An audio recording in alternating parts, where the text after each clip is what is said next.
Hi everybody, Nathan Ronen here, CFA, with an update. This is time sensitive and it is for the level 1 candidates who are sitting there on the fence trying to decide, should I take the August or November 2023 exam or should I wait till February 2024 given all the changes that are going to occur in the CFA Level 1 program in 2024 with the new practice modules and some other changes as well. Before I get into this topic, if you're interested in continuing to receive these updates, please press the subscribe button now and the notifications button so that you will be automatically aware of these updates as I post them. And if you find them useful, you can always obviously listen to them. Okay, well, let's get started here. First of all, I'm sitting here actually in my kitchen. You're probably wondering why, because I was just starting to make some homemade salsa, which I like to do. And something came to my mind and it said, you know what? I didn't give any kind of guidance to the level 1 candidates about whether they should be sitting it out for the rest of 2023 or taking the level 1 exam in 2023 or 2024. Well, here's my guidance to you, okay? And I really do mean this from the bottom of my heart. If you are sitting on the fence and you're not sure, I would actually sign up, register for either the August 2023 or the November 2023 exam before the expiration dates come up and you can't sign up for either one of them. And I would take the exam in 2023.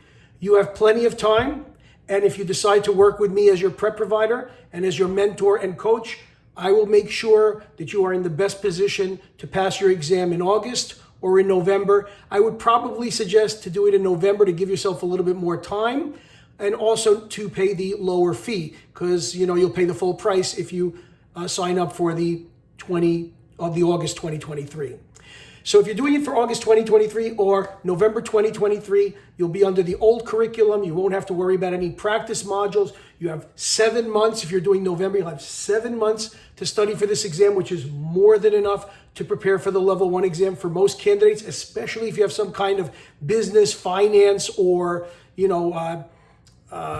bachelor's or master's degree in business or finance, or work experience. I think you could do it just fine. I'll create a great study plan with you. I'll sit down with you on Zoom, one-on-one, and we'll do it and we'll carve it out all the way to exam day. You'll go in there, pound the exam, and then be sitting for level 2 exam in 2024.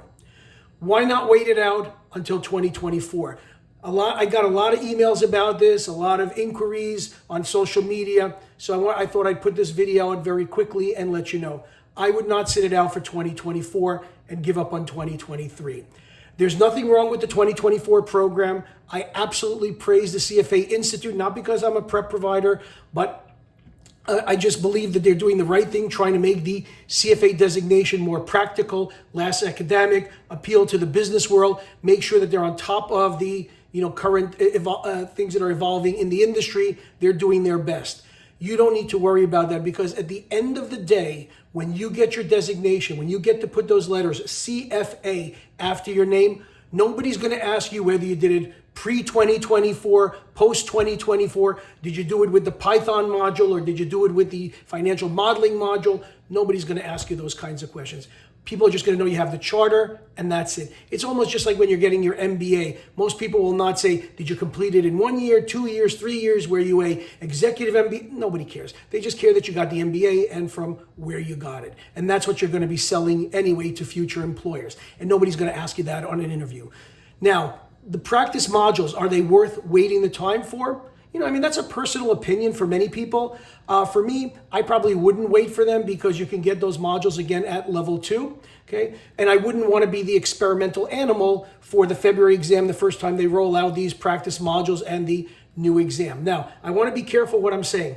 The practice modules that you're going to have on the practical modules that you're going to have to do either on financial modeling or Python, they are not going to be tested on your level 1 exam. That's a very important point. They're not tested on the level 1 exam. The level 1 exam is going to focus on the core curriculum, on the CFA curriculum for 2024. However, where does the practical modules come in? The practical module that you'll select, either financial modeling or Python, will be an extra module that you need to do on the side. You'll probably have to do some work. You'll have to watch 10 to 15 hours of videos. You'll have to, answer questions and show that you actually did the modules. If you pass the level 1 exam and you've done the modules and you've completed those practical modules before the exam results are released, you will pass the level 1 exam and you can move on to level 2. If you don't, if you fail the level 1 exam and you do those the practical modules on Python or financial modeling, you still don't pass the exam. Now, what happens if you take the exam, okay, and then you don't do the practical modules before the exam date release? They will not release your exam results. So in other words, it's an extra step that you got to put in there that in 2023 you don't need to do. How important is it for you to have Python experience or financial modeling experience? I think it's nice to have it. I think it's definitely, a little bonus. Would that cause me as an employer to say, oh my God, they did Python, let's hire them? No. Oh my God, he has a financial modeling module that he did in a level 1 program. No. I don't think it's going to interpret that any more than when you get the letters CFA, they're going to go, oh my God, CFA, don't hire anybody else. Give him $3 million. He's got his CFA. Let's go. No, nobody's like that. People pay for experience, not for passing modules or passing exams. I've always said that, and that's the way the real world works. Companies pay for experience. They don't pay just for designations, certifications, or passing modules. So don't think like that, because that's kind of the wrong way to think about it. Now, the other thing that you need to consider, which is very important, is timing. If you take the exam in February 2024 under the new regime and you actually pass it, by the time you get your results, which will probably be the end of March, beginning of April, you will probably not have enough time, obviously, to sit for the May or August level 2 exam in 2024.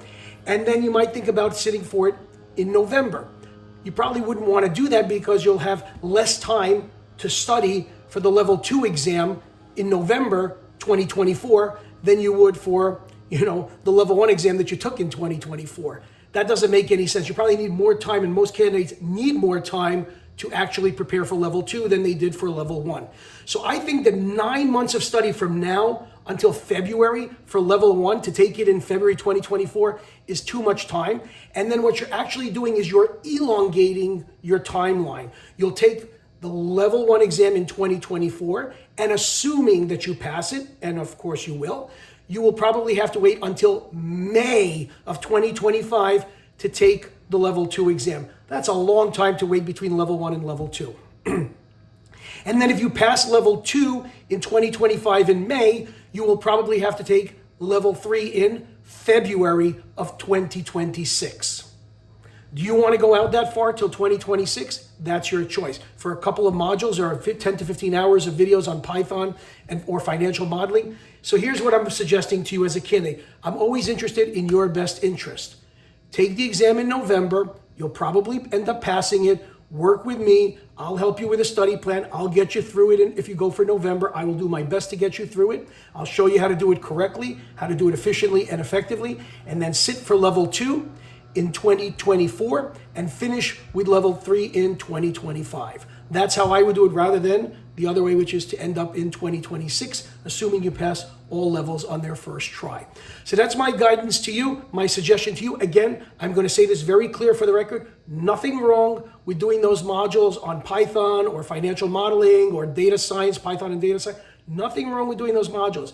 It's always great to learn more, but that's not a key criteria to focus on in order to stay out of the program for 9 months, okay? So focus on November, if you want August, but November probably 2023, and let's pass it together. If you have any questions, reach out to me on my website, or you can email me at chalkandboard.org. That's my website. So www, if you use that, or just chalkandboard, CHALK, and AND, board, BOARD. That's chalkandboard.org.